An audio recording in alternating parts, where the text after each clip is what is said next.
From the Toronto Star, I'm Sabah Itazaz, and this matters.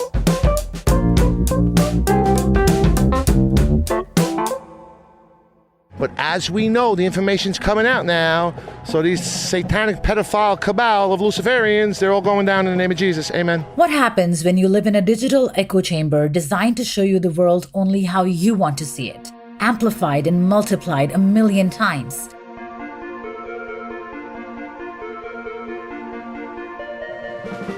Here to protest this corruption. We want to stop the steal. We want a free election. We want Donald Trump in office. Last week, as an armed, angry, pro-Trump mob was storming the U.S. Capitol, mobile networks and Twitter feeds were filled with confusion and disbelief over how this can even be happening. But experts who've been researching this for years, they're saying they always knew. What happened at Capitol Hill was fed and fueled by years of conspiracy theories and falsehoods. And they warn this is only the beginning.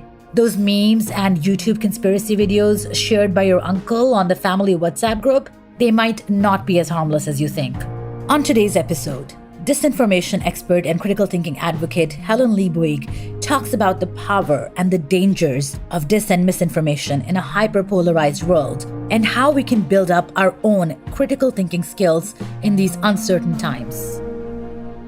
Hi, Helen. Thank you so much for joining me today. Pleasure to be with you. So, Helen, your job is basically to teach people logical and critical thinking. Has this become a bit of a challenge lately? Tell me a little bit more about what the Reboot Foundation does and what you do. Sure. I founded the Reboot Foundation in 2018, really linked to a personal story. My daughter, who is now 10, so she was 7 years old, was looking for information to write 10 sentences for her teacher and automatically decided to go on Wikipedia. And that's when I had a bit of alarm bells ringing. What are we doing differently to educate our children differently in this digital age where over 90% of how we gather information is online? And even worse, actually, for adults, over 90% of how we gather news is via social media platforms, let alone just online. So keeping this framework in mind, considering all of what we've seen in the last week sort of building up, getting worse over the past few years. And at the same time, we have this sort of cognitive dichotomy, this idea that we had of American democracy and American exceptionalism. What went on through your mind when you saw events unfolding at Capitol Hill on January 6th, considering that you've been working on this and researching this?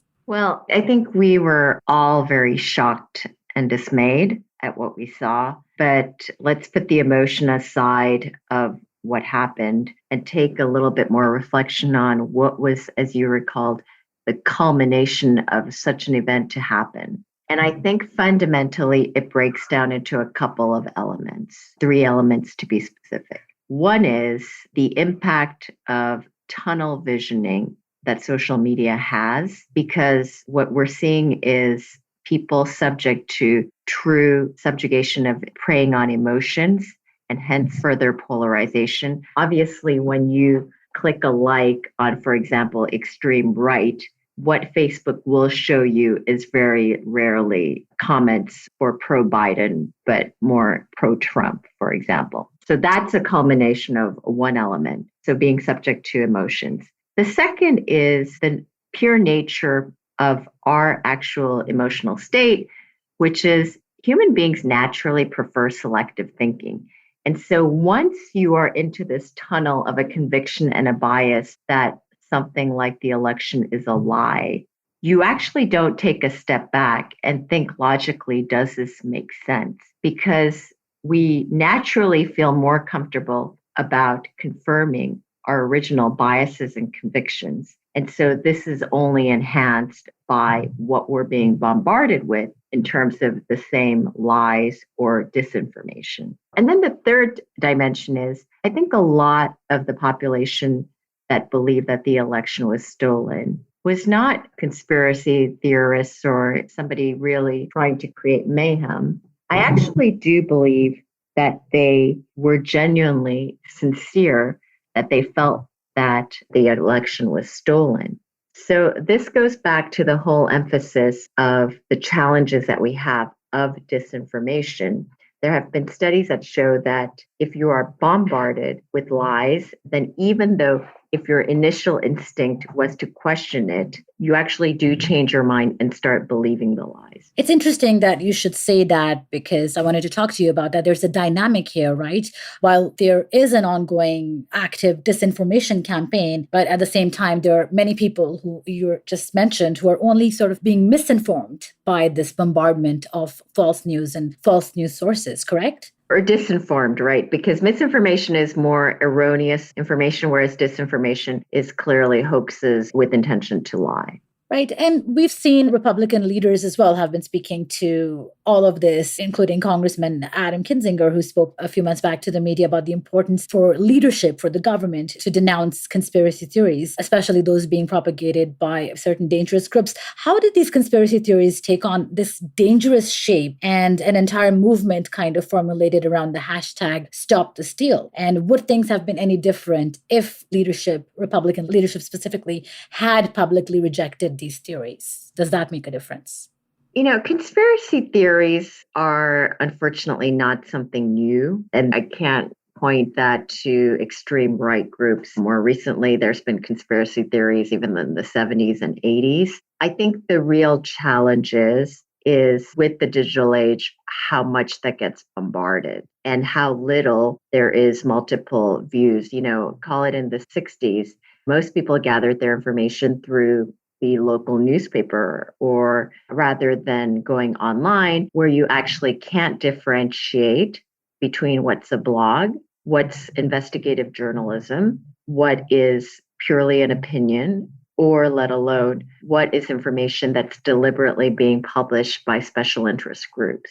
And I think that is probably what accentuates and enhances the culmination and the diffusion of these conspiracy theories. And obviously, as you're talking about this, fake news and propaganda, they've existed in various forms throughout history. But specifically, the digital age has sort of revolutionized the scope of that, right? Absolutely. It's revolutionized it because it's a little bit like we talk about white sugar. Our society today is based on instant gratification. Now, the benefit of the digital online world is that there's a wealth of information. However, the downside is that it's very hard for people to take a step back, let alone do digital detox, but actually reflect and say, does this logically make sense? Question their own assumptions and challenge their own biases and do what is pure critical thinking. And as you and so many other experts have been pointing out for years now, that so much of this is coming from the lack of our ability to discern fact from falsehood. It's just so mind-boggling, though, that technically we live in this information age, this whole new world of social media offering so much promise. And yet it's also this ecosystem where facts and truths that we kind of took for granted are hard to come by. What's your take on that? Yeah, it's like everything. There is a question of awareness. So the Reboot Foundation, we did a survey to see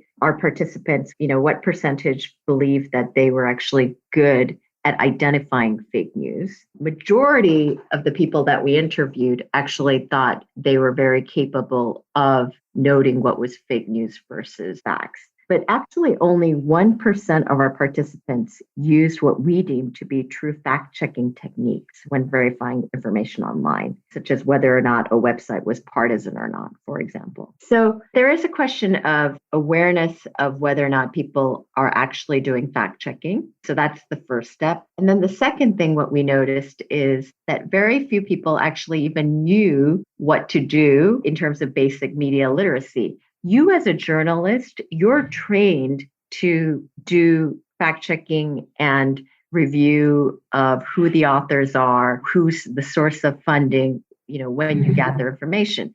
But this is actually, unfortunately, not something that is common to the US population. And indeed, one of the factors of that is because the US does a very poor job, first and foremost, in enforcing media literacy education in schools. Over a third of middle school students today, at least based on surveys of teachers, are actually even remotely taught basic media literacy skills.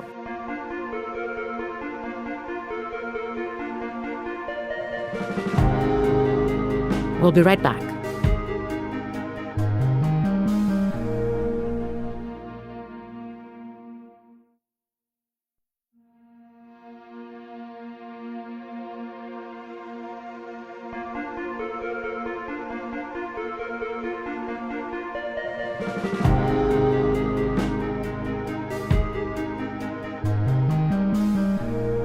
I know that you've researched this extensively as well, and I want to know what you think. Why do people tend to reject any information that competes with their worldview? Is there any science behind it? Why do we have this sort of tunnel vision that you talked about? Well, it goes back to something that I mentioned earlier. It's human psychology to prefer selective thinking because it's more comfortable. It's not very comfortable to challenge or question your own biases and your own convictions. And one of the surveys that the Reboot Foundation did is there is actually over 25% of the people that we surveyed will deliberately not speak to somebody who has an opposing view. So based on this type of emotional and comfort level, people naturally prefer to do selective thinking rather than challenging their own thinking and actually doing some metacognition about thinking about where there may be flaws in their own logic. So in a way, we end up living in this hyper-polarized world. On the other hand, shouldn't we have gotten more connected through how the digital age kind of links us all? Instead, there seems to be a digital equivalent of the Iron Curtain where everyone is just speaking their own truth in their own, echo chamber and just only talking to people that subscribe to their opinion. So that's a little bit strange to me. What do you feel about that? Yeah, there's a lot of discussion and polemic about social media platforms of how they fact check, or more importantly, what they censor or don't censor. The reality is what we're missing is actually the true awareness of the public of how their algorithm works based on their business model, which is to prey on people's emotions so that people's eyeballs stay longer on their social platform networks. So the reality is if indeed there was no preferential organization of what you're exposed to on social media, then you should be able to have true communities via the social media network. But in reality, the actual algorithm is such that you're exposed only to those who agree with you. Facebook actually has mentioned themselves that in terms of signing up of extreme groups and organizations, 64% of it was actually directly recommended by Facebook itself. So when you listen to admissions such as that, you really see the challenges that we have, that even for those who have the will and who want to have a better community with different points of view and create your community, it's very difficult to do that once you get into that tunnel vision in social media. And Helen, should we be holding people or platforms accountable for this? And what would a mechanism for that even look like? We've been talking about this fine line between what is freedom of speech and what is essentially shouting fire in a crowded theater, or even just plain lying, which is meant to incite and enrage. And we've seen this come up a lot in conversation with the recent deplatforming of Trump and other groups. How do we balance that debate? Is that even possible? Some form of accountability? Yeah, I mean, the real debate, ironically, is both pro-Trump and pro-Biden. So Democrats and Republicans are both talking about the American Section 230, which basically exempts social media platforms from any potential litigation relative to the content that they distribute, which is different from obviously institutional sources like yourself. Based on this theory, there are some people who obviously policymakers who believe that we should get rid of Section 230. I guess I'm more of the view that it's more important to enforce two things.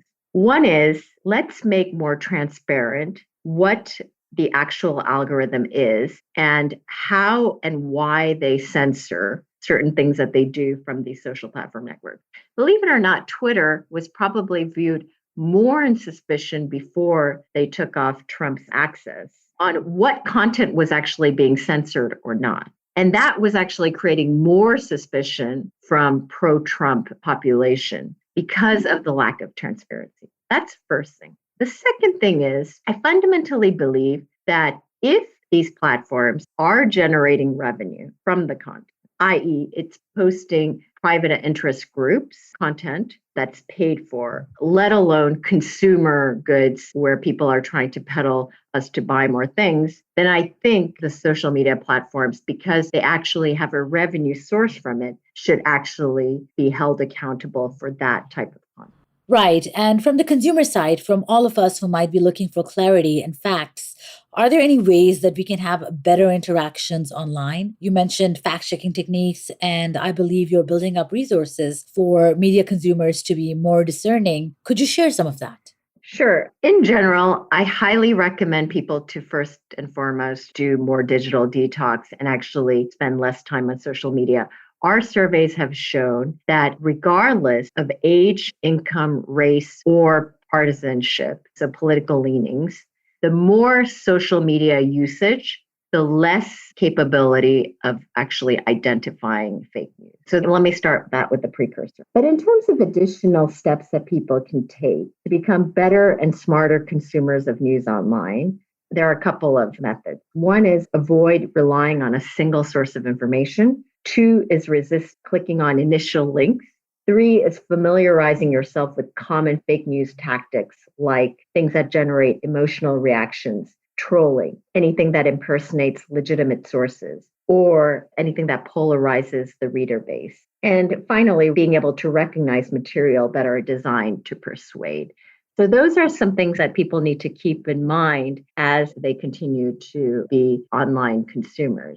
Now, the good news in all of this is that our studies have shown that when a person watches a video or reads an article about how to better identify fake news, they do improve in their capability to identify fake news better. Now, the question is on the study is in the long term, does it stick? But irregardless, initially, when they have read an article or watched a video, they are better at identifying misinformation. So I think these are some of the tactics that we need to make sure that we arm our population. And you mentioned digital detox as well, which to me is a great idea. But, like you mentioned, your daughter, there's a whole generation out there that is getting their main source of information online through social media platforms, right? Yeah, I mean, I don't think we all need to stay on the social media to gather information because obviously, there's no reason why people can't go directly to information sources like yourselves directly by typing in your URL. So I think that's another dimension is we're so used to thinking that just because we have on Twitter kind of subscribed to your site, that means we're gathering information that you're feeding. That's obviously not true. There may be certain headlines that appear on Twitter bought from your sources, but wouldn't it be much better if individuals actually gathered their true information by having a panoply of institutional news sources, hopefully ranging not just from if you're more pro-Republican, leaning perhaps a little bit more to the left side and actually having a panoply of information so that you can decide what information you gather and read so that you manage the destiny of what information you decide to consume. And even just taking this issue offline, in a manner of speaking, did the ease of the digital age and so much information at our fingertips do some kind of damage over time to our critical thinking skills, our natural dissemination skills? Can we build up those skills again?